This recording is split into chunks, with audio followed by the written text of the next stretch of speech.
Hi folks, this is Emmanuel from Sematic. This is our very first live coding video, so we're going to start with something very simple. We've had tons of requests from users to be able to display buttons in the UI. If one of your functions returns a URL, you would like to be able to just simply click on it so that it opens. So today we're going to implement this. If your code is returning an instance of a class called link, so we're going to create this class link, then you should be able to see in the UI a button. Very simple, so let's get cracking. So the first thing I'm going to do is I'm going to create a new Git branch. So first, Git status. Okay, I'm currently in the main branch. I'm going to make sure that I'm up to date. Git pull origin main. Okay, well, I was not up to date. So now git checkouts -b. So neutrally-no1, that's my GitHub handle. So I'm just going to prefix that. And I'm going to call this branch link-type.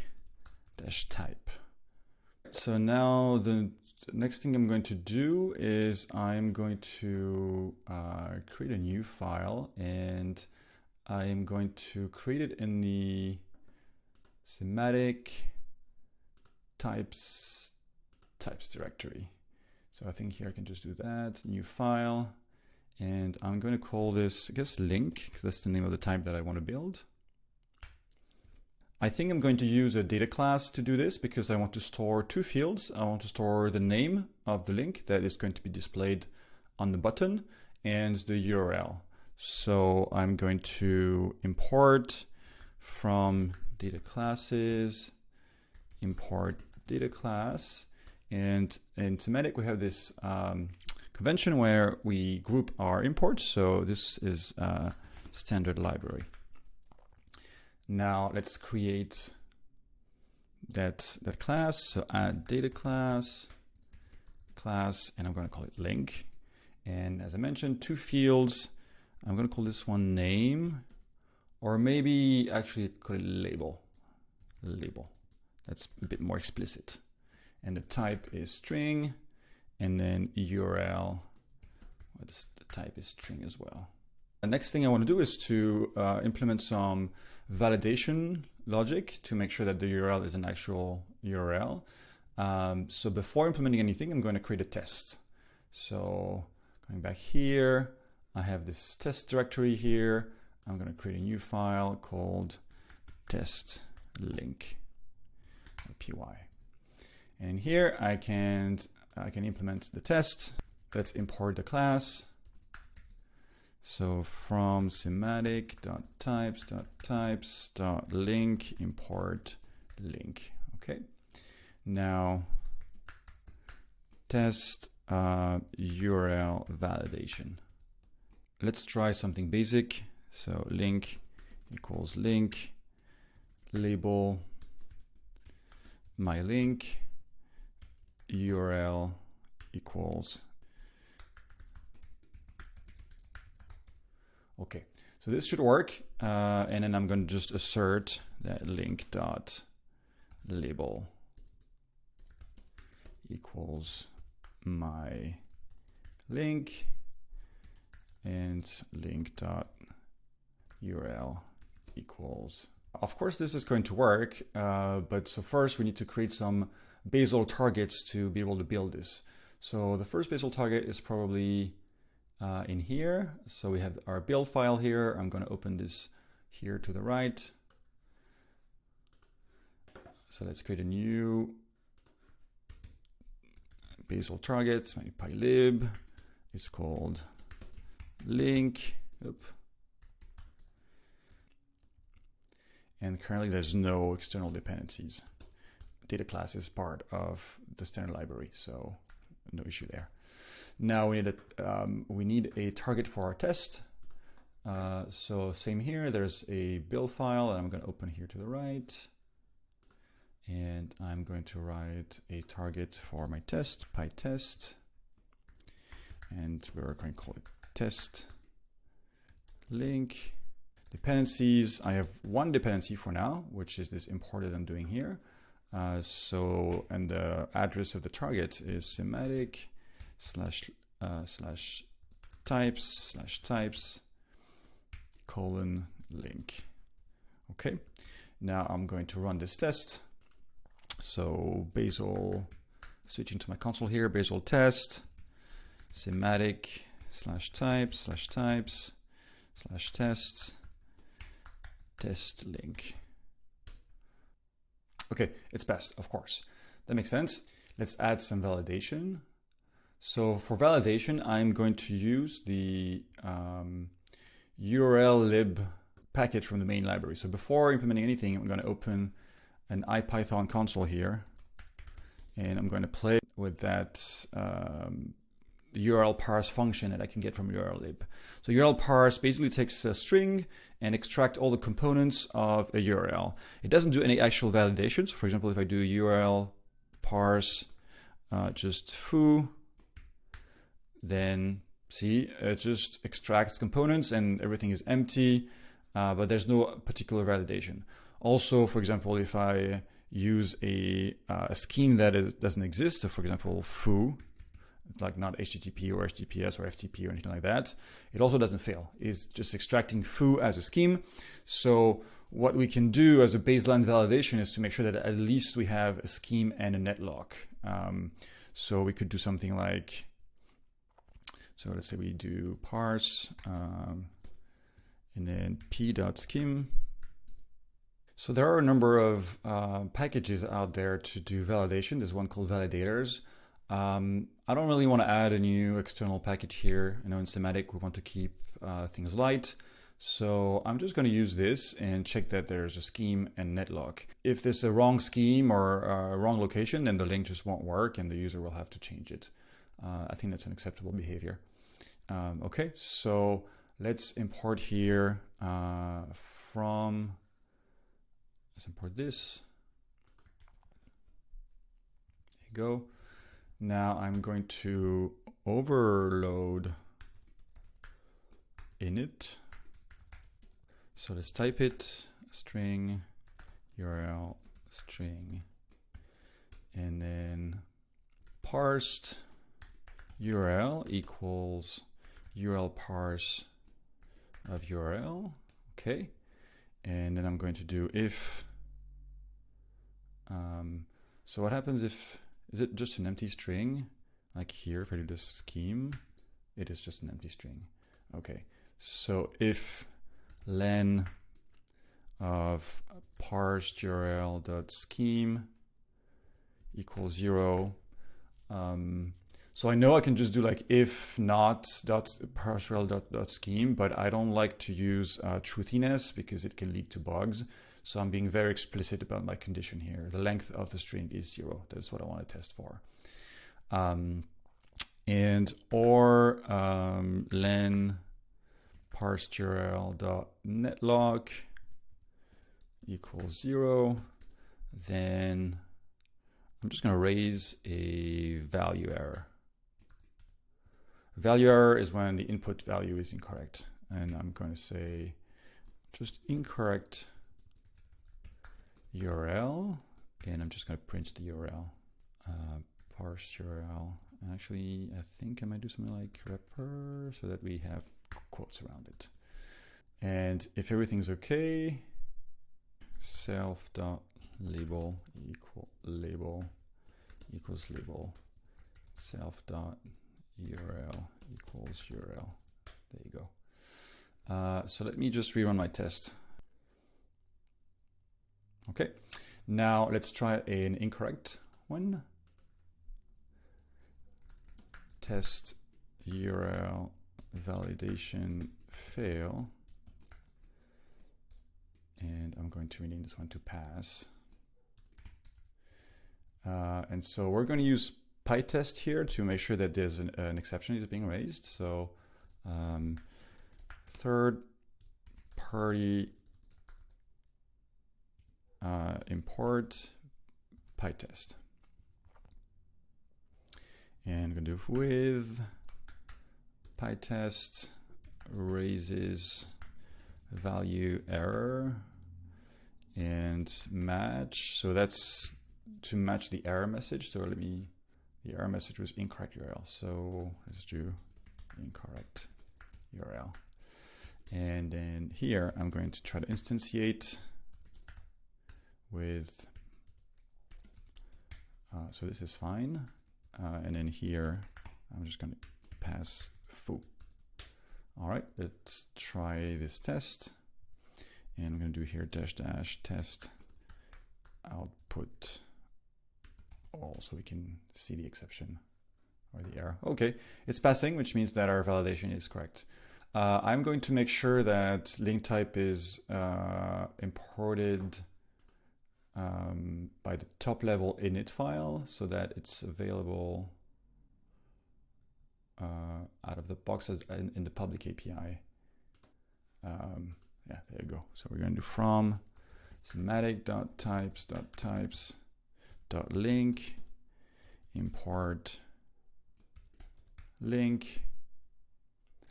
And we're adding this annotation here, no QA, because otherwise Flake 8 is going to complain that we have an import that we're not using. And so we're telling him that's fine, we know. We should also document our class. So let's add a docstring here. Link, let's users return a URL from a Sematic function, which will render as a button in the UI. This documents the API.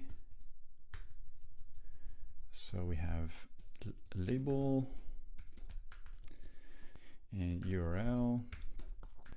And we also are going to say that it raises value error in case of missing URL scheme and netlog as extracted by URL lib.parse.url parse. So now we want to implement the front end of this. So before doing anything, let's actually use this type in a function and see what it looks like in the UI. So I'm going to open a bunch of terminals and open a new terminal. Let's move this up here, where I'm going to run the backend.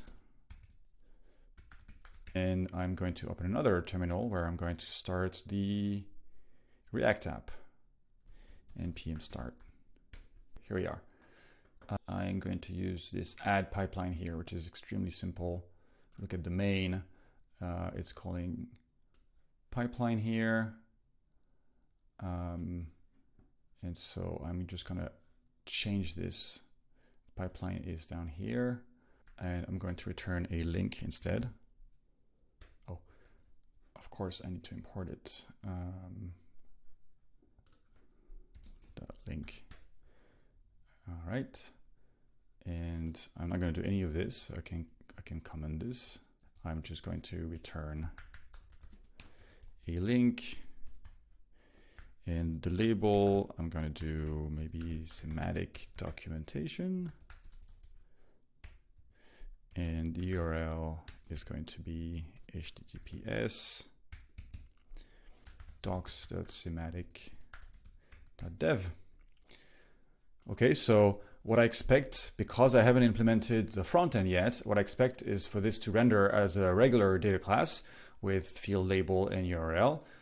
So this is what I expect. So let's run the pipeline. So I should be able to do just Bazel, run Sematic examples, add, and I think that's it. Ah, yes, I know what's going on. Basically, I added a link here to this file, but I did not add a dependency to the Bazel rule. So I'm going to open the Bazel file here for init. So this is init. See, I need to have all the dependencies correctly added. So I'm just going to place it here and going to do types link. And there it is. I expect things to work now.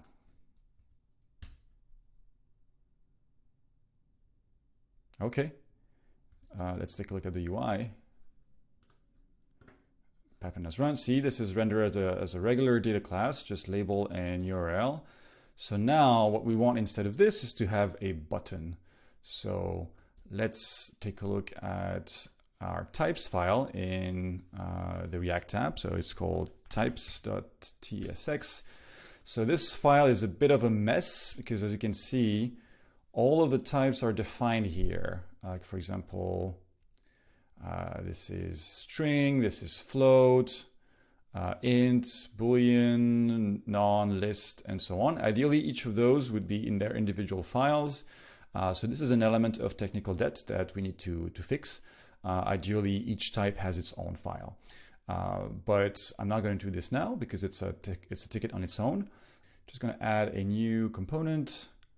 So this is the API for a component, and I'm just going to add it down here at the bottom, right here.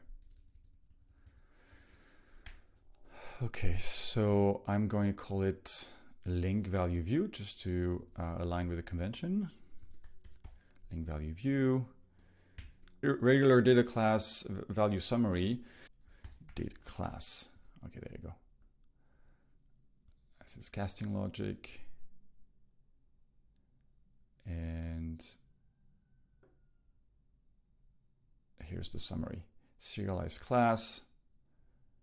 All right, it's values. Stored in values. All right. And so here we have to return, essentially, it's very simple. So we're using Material UI, so we don't have to code our own buttons. We're just going to use a button. And I think it's href, right? Is going to be values.url, URL. And then here, the label is going to be values.label. Okay, now we have to register this in our type registry here. So here you can see this mapping of a string to a component pair. So forget about the type view. We don't really care about that. We don't display types in the UI. So this is the key that the code is going to use to locate a particular component for a type. So see if a type is like float, then we get this float view component. If it's a list, we get this list view component. If it's a data class, we get this data class component, union, and so on. See, there's a whole bunch of them. So we're gonna add one. Let's add it here before the longer ones. And then here, the key is going to be link. And the component pair for type, let's just use the standard because we don't really care because we don't display types in the UI anymore. So we actually should remove this value, and this is going to be our link value view. So this should work. So let's give it a try. So there you go. I have my button here. Very nice. So I'm going to style this differently. I'm going to make this like a solid components button. And which button do I want? I think I want this one to contain here. So the variant contained. There you go. Where is it? It's right up here. So variant contained. And also I would like to make sure the link opens in a different window. So does that work? Target, yes. I think it's blank. Let's see if it works.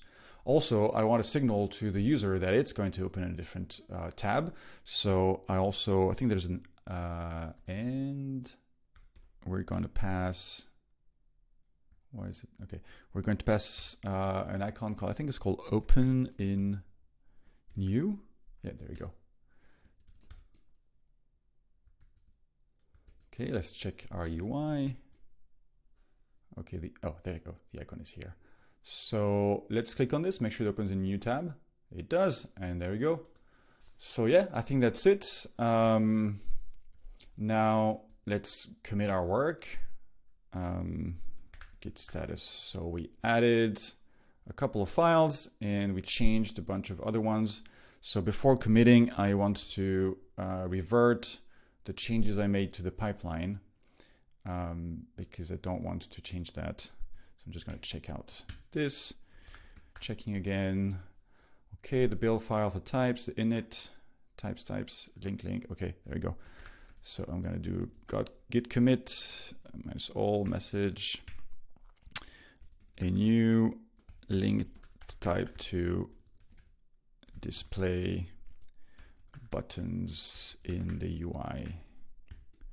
Okay, that's it. So as you can see here, I have some pre-commit hooks. So I'm running Flake8 and MyPy before committing to make sure that I don't commit any garbage into the code base. In any case, my code wouldn't go through CI if those things were not correct, so I wouldn't be able to merge the PR. But to save myself the time so that I don't have to wait until CI completes, I just putting this as a pre-commit hook. Arguably, it makes the commit a bit longer, but it saves me time by not having to wait for the build. I can also just run like make pre-commit. We have this make file, and then we have pre-commit here that does exactly that: Flake8, MyPy, and black Sematic. Black is a code formatter, so that everybody uses the same formatting in Sematic. So I could be doing this by hand as well if I wanted to. Okay, and now we're good. So we're going to push. Oh, untracked file. I forgot to add those files. Very classic error. Okay, so I'm going to add those two because I'm an idiot. Git commit missing files.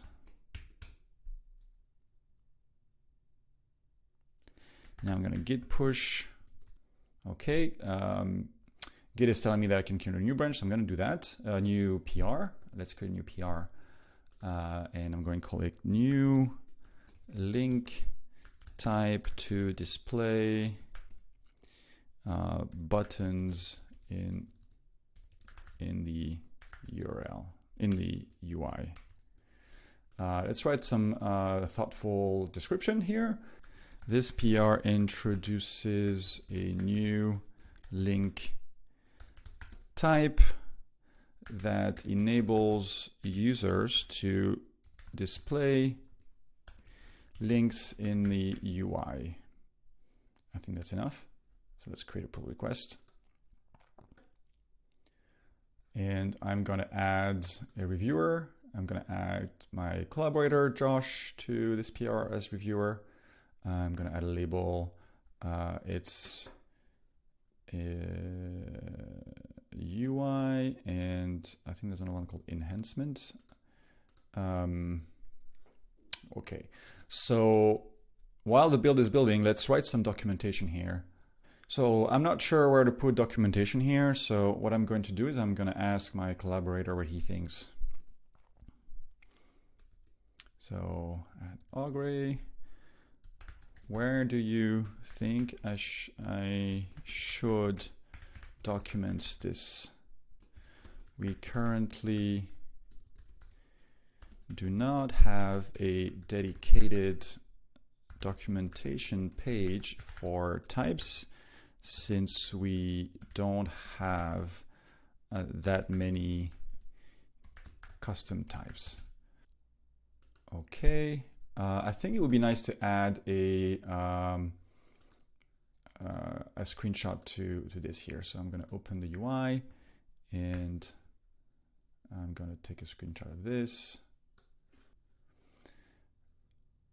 And I'm also going to document the API here. Okay, I also want to add here that the type validates the past URL simply by checking that it has a scheme and netlock. So our build is building here. We can take a look. It's currently building, it's running the tests. So yeah, we just have to wait and also wait for our PR to be reviewed. Thank you so much for watching. Don't forget to like and subscribe. Don't forget to start our GitHub And if you have any questions, comments, or feature requests, join our Discord server. All right, thanks, bye.